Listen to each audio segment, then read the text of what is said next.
1987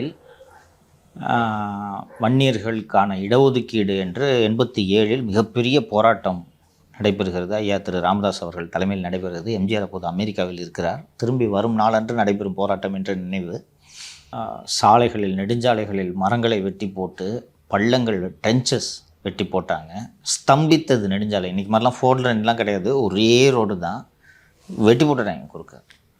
ஆயுதம் தாங்கிய போலீஸாரோடு தான் வாகனங்கள், சரக்கு வாகனங்கள் பயணிக்கக்கூடிய சூழல் ஏற்பட்டன. கிட்டத்தட்ட 5 அல்லது 6 நாட்களுக்கு வட தமிழகம் ஸ்தம்பித்தது. பண்ருட்டி, நெய்வேலி சைட்லாம் நோ டிராஃபிக்.